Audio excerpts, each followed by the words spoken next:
Hello.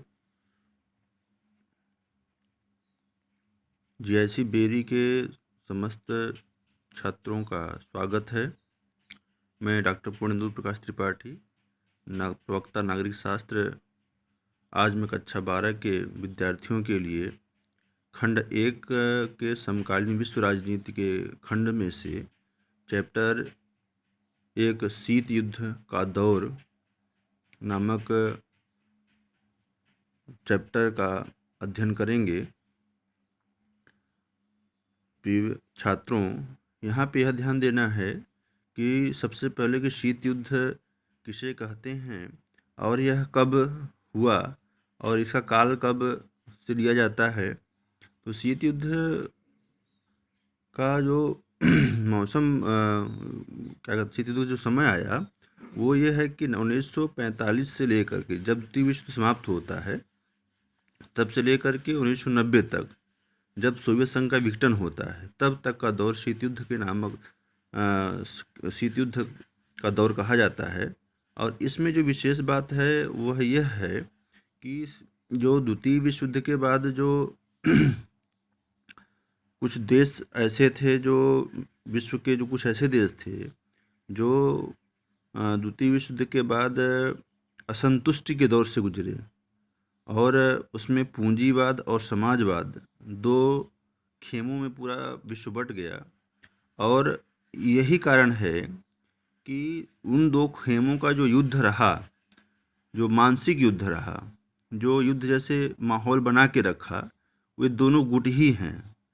और यह समझने की बात होगी ये दो गुट कहाँ से उत्पन्न हुए, क्यों उत्पन्न हुए, इनकी विचारधाराएं क्या हैं और इसे आगे कैसे शीत युद्ध का दौर आगे बढ़ा और शीत युद्ध वास्तव में है क्या। सबसे पहले ये समझ लें शीत युद्ध है क्या। शीत युद्ध जब दो या दो से अधिक देशों या गुटों के बीच तनावपूर्ण वातावरण तो हो परंतु वास्तव में कोई युद्ध न हो, तो ऐसी अवस्था को शीत युद्ध कहते हैं। यहाँ पे यह ध्यान देना है कि तनावपूर्ण वातावरण होता है और लेकिन यहाँ पे युद्ध नहीं होता है। यह कहा जाए कि युद्ध न होकर युद्ध जैसी परिस्थितियां बनी रहती हैं। ऐसा क्यों होता है? ऐसा इसलिए होता है कि यदि युद्ध हो जाएगा तो हो सकता है कि दो गुट हैं, दोनों गुट मजबूत हैं, तो यह विश्व युद्ध के रूप में बदल सकता है। तो अन्य जो उस गुट के दौर में जो अन्य संस्थान हैं, विश्व के अन्य संस्थान हैं, जो यूएनओ है, जो इस तरह के अंतर्राष्ट्रीय संस्थान हैं, उनमें दबाव डाल सकते हैं या कुछ डर के भय के कारण एक गुट दूसरे युद्ध नहीं चाहता है। ऐसी स्थितियां भी बन जाती हैं। तो कुल मिलाकर के शीत युद्ध एक ऐसी अवस्था होती है जहाँ पे युद्ध जैसा माहौल रहता है, तनावपूर्ण माहौल रहता है, लगता है कि बस दोनों गुट में युद्ध होने वाला है, अब होने वाला, अब होने वाला, लेकिन युद्ध होता नहीं है। हम भी देखेंगे कि इन शीत युद्धों में कौन कौन सी परिस्थितियाँ बनी और सबसे बड़ा चीज़ यह है कि कारण क्या था। इसमें देखना है कारण क्या था। तो मैंने सबसे बड़ी चीज़ बताई थी आपको अभी, जो हाल ही में बताया मैंने, कि पूंजीवाद और समाजवाद ये दो विरोधी विचारधाराएं हैं और इन विचारधाराओं का उत्पन्न जो होना था, जो प्रकटीकरण हुआ है, वो वास्तव में द्वितीय विश्व युद्ध के बाद ही हुआ। और कुछ देश ऐसा मानने लगे कि पूंजीवाद बहुत अच्छी विचारधारा है, इससे विकास होता है, इससे उत्थान होता है, इससे जो है देश का विकास होता है, इससे समाज का विकास होता है। कुछ ऐसे देश थे जो समाजवाद को स्वीकार करते थे, समाजवादी थे और समाजवाद को मानते थे। वो ये मानते थे कि पूरे विश्व का, पूरे देश का जो विकास होगा वो इस तरह से होगा कि सब में समानता आ जाएगी। तो सबसे पहले हम ये समझ लें कि पूंजीवाद क्या है और समाजवाद क्या है, तो ये ज़्यादा स्पष्ट होगा। फिर पूंजीवाद का मतलब ये है कि जब किसी देश की ऐसी व्यवस्था, जब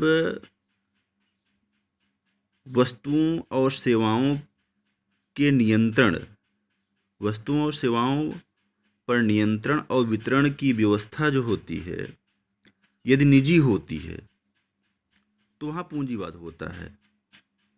यानी कि वस्तुओं और सेवाओं का वितरण, मैंने क्या कहा, वस्तुओं और सेवाओं पर नियंत्रण, वस्तुओं और सेवाओं पर नियंत्रण और उसका वितरण, ध्यान देना है, इन शब्दों पर ध्यान देना है कि वस्तुओं और सेवाओं पर नियंत्रण और उसका वितरण जब निजी लोगों के हाथों में होता है तो इसे कहते हैं पूंजीवाद। इसका क्या मतलब है? इसका मतलब यह है कि वस्तुओं और सेवाओं पर इनका नियंत्रण भी होता है और इसका वितरण कैसे होना है इस पर भी उनका नियंत्रण होता है। यानी कि यहाँ पे स्वतंत्रता को महत्व दिया जाता है, स्वतंत्रता को महत्व दिया जाता है। और इसका मतलब ये होता है कि स्वतंत्रता पर महत्व देने का मतलब ये होता है कि जिसके पास जितनी पूंजी है, जिसके पास जितना संसाधन है, वो उन संसाधनों पर नियंत्रण करके, पूंजी पर नियंत्रण करके, उनको अपने हिसाब से यूज करके, कारखानों में लगा करके उससे जितना हो सकता है उतना लाभ कमा सकते हैं और अपना विकास स्वयं कर सकते हैं। इसमें यह माना गया है कि प्रत्येक व्यक्ति अपने विवेक पर, अपने बुद्धि पर अपना नियंत्रण रखता है, वह अपना विकास स्वयं कर सकता है। इसमें सरकारें कुछ नहीं करना चाहती हैं, इसमें सरकार हस्तक्षेप नहीं करना चाहती हैं, अहस्तक्षेप की नीति यहाँ पे चलती है। इसमें क्या होता है कि जितना जिसके पास पूंजी है, जिसके पास संसाधन है, उन संसाधनों का उपयोग करते हुए अधिक से अधिक लाभ कमाता है, अधिक से अधिक अपनी लाभ कमा करके अपनी पूंजी बनाता है, फिर कंपनियों को स्थापित करता है और बड़ी कंपनियों को स्थापित करता है। इससे यह होता है कि जो जिसके पास संसाधन और पूंजी होती हो और वो अधिक से अधिक अमीर हो जाता है, और जो इसमें काम करने वाले कामगार होते हैं, जो वर्कर्स होते हैं, वो केवल उनको नाम मात्र का दिया जाता है। इसलिए यहाँ पे गरीब और अमीर की खाई बड़ी हो जाती है। यानी कि यहाँ पे स्वतंत्रता को महत्व दिया जाता है, समानता को महत्व नहीं दिया जाता है। ये पूंजीवादी विचारधारा है। दूसरी विचारधारा है समाजवादी विचारधारा।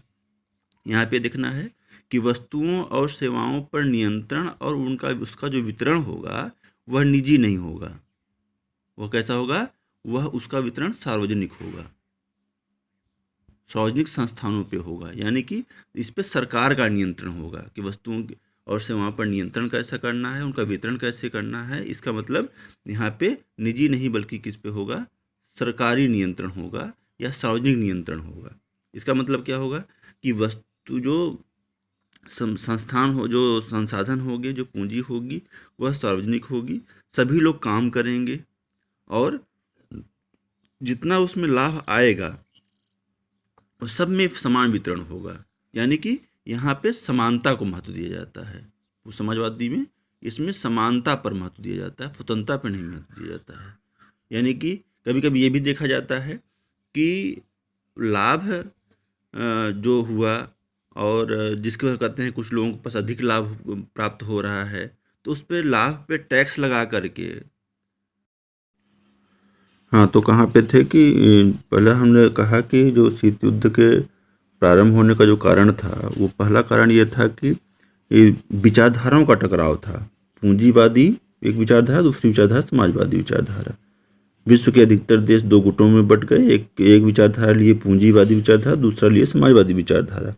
अब पूंजीवादी विचारधारा और समाजवादी विचारधारा दोनों आपस में विरोधी विचारधाराएं हैं। समाजवादी समानता पर जोर देता है, पूंजीवादी विचारधारा जो है स्वतंत्रता पे जोर देता है, और यह जो है उद्योग धंधों को लगा कर के विकास करता है। यह जो है स्वतंत्रता पे जोर देता है, निजी लाभ पे जोर देता है। ये समानता पे जोर देते हैं, ये सार्वजनिक लाभ पे जोर देते हैं, समान वितरण पे जोर देते हैं। अर्थात इनका उद्देश्य स्वतंत्रता है, इनका उद्देश्य समानता है। अब आगे देखते हैं कि इनके जो विचारधारा है, दोनों जो विचारधाराओं के बीच जो टकराव हुआ, उसमें ये थी कुछ देश जो जैसे ब्रिटेन आपका विश्व युद्ध में था, अमेरिका ब्रिटेन, अमेरिका, जो जैसे जो देश थे वो किस में थे? वो पूंजीवादी विचारधारा में थे। यूएसएसआर से जितने यूएसएसआर में जितने जितने देश थे शामिल, जितने गुट बनाए थे जो, वो किस में थे? वो समाजवादी विचारधाराओं में थे। अब जब द्वितीय विश्व युद्ध के पश्चात जब जर्मनी हार गया तो जर्मनी को बंटवारों के लेकर की बात आई। तो जर्मनी के बंटवारे अधिकांश जो जो क्षेत्र था, जहाँ पे रूर का क्षेत्र जर्मनी का जो बहुत ही उपजाऊ क्षेत्र था, बहुत ही उद्योग के मामले में लौह क्षेत्र से बहुत संपन्न था, वहाँ पे खनिज संसाधन बहुत ज़्यादा पाए जाते थे, तो उस में ब्रिटेन और यूएसए इन लोगों ने अधिकार कर लिया इस पे। पूर्वी जर्मनी वाले क्षेत्रों में यूएसएसआर का अधिकार हो गया। इस दोनों को लेकर के भी आपसी विवाद बने, तनाव का माहौल बना। इसके बाद जो दूसरा कारण था परस्पर संदेह एवं भय का कारण, दूसरा कारण में देखेंगे परस्पर संदेह एवं भय का कारण। दोनों जो गुट थे वो एक दूसरे पर संदेह और भय बनाए रखते थे। इसमें यह देखने वाली परस्पर संदेह और भय का कारण क्या होगा? जैसे एक छोटी सी घटना हम बताएं कि जब ये द्वितीय विश्व चल रहा था, आपको पता होगा कि द्वितीय विश्व के दौरान यूएसए ने जापान पर हिरोशिमा और नागासाकी पर बम फेंका। उस समय जो रसिया था वो जो है उस समय इनके साथ लड़ रहा था, लेकिन अमेरिका यूरेनियम बम बना रहा है, इस बात की जानकारी ब्रिटेन को थी, लेकिन ब्रिटेन के साथ ही युद्ध में जो रूस था उसको जानकारी नहीं थी। जब आपस में मित्र बन के युद्ध में दौड़ लगे हुए हैं, आप युद्ध में साथ में लड़ रहे हैं, लेकिन यदि ऐसा हो कि युद्ध में लड़ रहे हैं और आपको तीनों एक साथ लड़ रहे हैं युद्ध में, और बाद में जानकारी मिले कि नहीं ये इनके पास ये कुछ और खोज कर रहे थे, और जब बम गिरा तब पता चला उनको, रसिया वालों को, तो यहीं से रसिया के मन में क्लैश हुआ कि मन में इसके दिमाग में आया कि यूएसए आज परमाणु बम की खोज कर रहा था, परमाणु बम बनाया, लेकिन आज तक हमको पता नहीं चला। इससे रसिया नाराज हुआ, और नाराज होने का कारण भी था कि उसको लगा कि हमारे साथ ये विश्वासघात किया गया। तो यह परस्पर संदेह और भय हमेशा बना रहा है। ये द्वितीय विश्व युद्ध के बाद भी कोई भी घटना होती थी उसमें संदेह इनका बना रहता था। इससे आपस में विश्वास नहीं बन पाया और दोनों गुट आपस में एक दूसरे के प्रति जो है विरोधी भाषाएं बोलना, तनावपूर्ण बात करना, ठीक है, और विश्व मंच पर जहाँ भी मौका मिल जाए एक दूसरे के ऊपर कटाक्षेप करना, इस तरह से बातें चला करती थी। तो एक कारण ये हुआ। तीसरा कारण मैंने कहा जर्मनी का घटनाक्रम, यानी जर्मनी के बंटवारे को लेकर के, उस बंटवारे को लेकर के भी वाद विवाद हुआ, ठीक है। इसके बाद चौथा कारण है पाश्चात्य देशों ने सोवियत संघ का लगातार विरोध किया। पाश्चात्य देश यानी पूंजीवादी जो देश थे उन्होंने सोवियत संघ का लगातार विरोध किया, मतलब जहाँ मंच मिलता था वहीं पे उनका विरोध करना, हर तरह का विरोध करना। इसके साथ साथ प्रतिक्रिया स्वरूप सोवियत संघ ने भी पूंजीवादी देशों का विरोध किया। जो सोवियत संघ को भी ऐसा मिलता था मौका, वो भी जहाँ भी मंच मिलता था, जहाँ भी बात करने का मौका मिलता था, मीडिया के माध्यम से पूंजीवादी देशों का विरोध करता था। दोनों एक दूसरे के विरोध में आग उगल रहे थे बार बार, इससे इतना पूर्ण माहौल बना। फिर एक पांचवा कारण है संयुक्त राष्ट्र संघ का कमजोर होना। आपको पता होगा कि 24 अक्टूबर 1945 को यूएनओ का गठन हुआ। यूएनओ गठन इसी कारण से किया गया था कि विश्व 2 महायुद्धों का दौर देख चुका था। प्रथम महायुद्ध के बाद एक यूएनओ की स्थापना हुई थी, नेशनल ऑर्गेनाइजेशन की, राष्ट्रसंघ की स्थापना हुई थी, लेकिन राष्ट्रसंघ चल नहीं पाया, तभी द्वितीय विश्व युद्ध हो गया। ये माना गया कि द्वितीय विश्व युद्ध हो गया, इसका मतलब राष्ट्रसंघ सफल नहीं है। इसके बाद 24 अक्टूबर 1945 को यूएनओ की स्थापना हुई और यह कहा गया कि यूएनओ की स्थापना विश्व शांति के लिए की जा रही है। किसके लिए की जा रही है? विश्व शांति के लिए की जा रही है। अर्थात अब युद्ध विश्व में अब युद्ध नहीं होने चाहिए। ये पूरे विश्व समाज ये चाह रहा था। तो लेकिन संयुक्त राष्ट्र संघ की स्थापना तो हुई, लेकिन स्थापना होने के पश्चात भी यह कोई विशेष कदम नहीं उठा पाता था। यानी कि जब भी इनका विरोध होता था, इसका सोवियत मतलब पूंजीवादी समाजवादी गुटों के बीच जब भी कोई विरोध वाली बातें आती थी, आपसी तनाव की बात आती थी, तो इनको रोक नहीं सका दोनों को, क्योंकि दोनों वास्तव में बहुत मजबूत देश थे। एक तरफ अमेरिका था, एक तरफ रसिया था, दोनों काफ़ी मजबूत देश हैं। आज भी इनका जो है बीच बीच में देखा जाता है। तो संयुक्त राष्ट्र संघ जो है अपना जो वास्तव में रोल था, जो उसका भूमिका थी, वह भूमिका अपना अदा नहीं कर पाया और कमज़ोर बना रहा, और कमज़ोर होने के कारण ये दोनों के बीच तनाव बढ़ता गया। छठवां कारण हो सकता है कि संयुक्त राष्ट्र संघ द्वारा वीटो का प्रयोग करना। संयुक्त राष्ट्र संघ में जो वीटो का प्रयोग, यानी कि संयुक्त राष्ट्र संघ कोई चीज़ पास करता था, तो आपको पता है कि यहाँ पे 5 देश ऐसे हैं जो सिक्योरिटी काउंसिल के सदस्य हैं, सुरक्षा परिषद के सदस्य, सिक्योरिटी काउंसिल के सदस्य हैं। यानी कि 5 देश ऐसे हैं जो सुरक्षा परिषद के सदस्य हैं। इसमें यह कहा जाता है कि यदि सुरक्षा परिषद का कोई भी सदस्य किसी भी बात पर वीटो कर सकता है, और एक भी व्यक्ति किसी बात वीटो कर दिया, चार देश यदि किसी बात को पास कर रहे हैं, एक देश कह रहा है नहीं हम नहीं पास कर रहे हैं, तो वह पास नहीं होगा। यानी कि यहाँ पे सर्वसम्मति से कोई बात पास होती है, अर्थात कोई भी एक व्यक्ति इसमें वीटो कर सकता है। यानी कि वीटो पावर सब देशों के पास है। इसको मैं डिटेल में पढ़ाऊँगा, जब संयुक्त राष्ट्र संघ पढ़ाऊँगा तो डिटेल में आपको इस बात पर चर्चा करूँगा। अभी इतना ध्यान रखिए कि 5 देश ऐसे हैं जिनके पास, उसमें आपका रसिया भी है, उसमें आपका यूएसए भी है, उसमें आपका चीन भी है, ठीक है। तो आप इसमें आपका इंग्लैंड भी है।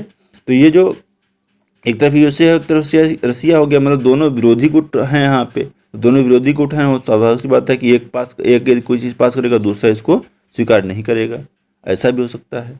इसी वजह से क्या हुआ कि संयुक्त राष्ट्र संघ में वीटो का प्रयोग बार बार होता रहा और एक दूसरे के मतलब सर्वसम्मति से कोई निर्णय नहीं हो पाया और दोनों का विरोध बना रहा। 7वां कारण है परमाणु बम का अमेरिका द्वारा निर्माण। परमाणु बम का जो निर्माण था वो चुपचाप अमेरिका ने किया, और जब हिरोशिमा नागासाकी पे बम फेंक दिया गया तब किसको पता चला? तब रसिया को पता चला। तो रसिया ने कहा कि हम इनके मित्र हैं और इनके साथ युद्ध कर रहे हैं, और आज हमको ये चीज़ पता नहीं चल पा रही है कि कब इन्होंने बम गिराया, कल हो सकता है हमारे पर भी ऐसा कर सकते हैं। ये तो आपसी जो मतलब अंदर से जो आत्मग्लानि हुई और अंदर से जो एक भय का वातावरण उत्पन्न हुआ, एक अंदर से जो कुंठा व्याप्त हुई रसिया में, उस वजह से रसिया अपना यूएसए से विरोध बना लिया, और इस कारण भी शीत युद्ध का दौर और आगे बढ़ा। इसके साथ साथ कुछ और कारण भी हैं, जैसे क्यूबा संकट को देख लीजिए। क्यूबा संकट में भी ऐसे ही हुआ।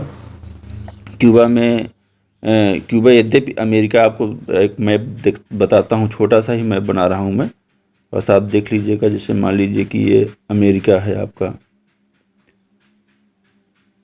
फिर यहाँ पे आपका दक्षिणी अमेरिका है,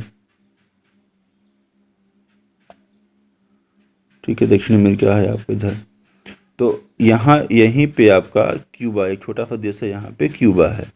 तो क्यूबा जो देश है वो भी क्या है? समाजवादी देश है, साम्यवादी देश, ठीक है। अब हालांकि ये भी पूंजीवादी देश हैं, लेकिन यहाँ पे समाजवादी देश है ये। और रसिया आपका कहाँ पे है? रसिया आपका इधर एशिया और एशिया क्षेत्र, यहाँ पे रसिया आपका है। तो रसिया जब यहाँ पे है तो लेकिन जो है फिर भी यह जो है समाजवाद के ज़्यादा नज़दीक, समाजवादी विचारधारा कि इसका भी है, तो एक दूसरे से मिल गए। फिर रसिया ने, यूएसएसआर ने यहाँ पे बम इम्प्लांट किया बीच में, 1962 में यहाँ बम इम्प्लांट किया, अमेरिका यहाँ देख रहा था यहाँ पे कि यहाँ बम इम्प्लांट हो रहे हैं, परमाणु बम इम्प्लांट हो रहे हैं, कहीं कहीं से पनडुब्बियों के माध्यम से जाओ यहाँ इम्प्लांट हो रहे थे। तो अब इन चीज़ों को देखते हुए अमेरिका ने सीधे, जब बात आ गई तो एक हो सकता था दोनों एक दूसरे सामने आमने सामने हो गए। ऐसे में अमेरिका ने तत्काल इसका विरोध किया और कहा कि 24 घंटे के अंदर यदि ये परमाणु बम यहाँ से वापस नहीं ले जाता रसिया, तो रसिया के ऊपर आक्रमण किया जाएगा। ऐसे जो धमकी दी गई, इस धमकी से फिर रसिया वापस हो गया और युद्ध नहीं हुए, लेकिन लग रहा था कि बस युद्ध होने वाले हैं। ठीक है, तो ऐसे भी बहुत सारे कारण बीच बीच में आए जिससे शीत युद्ध का दौर आगे बढ़ा और शीत युद्ध का दौर भयंकर स्थिति में था, तनावपूर्ण स्थिति में था। लग रहा था कि अगला विश्व युद्ध भी हो जाएगा, लेकिन दो विश्व युद्धों का जो दौर बीता, दो विश्व युद्धों का जो समय बीता, उससे उसका जो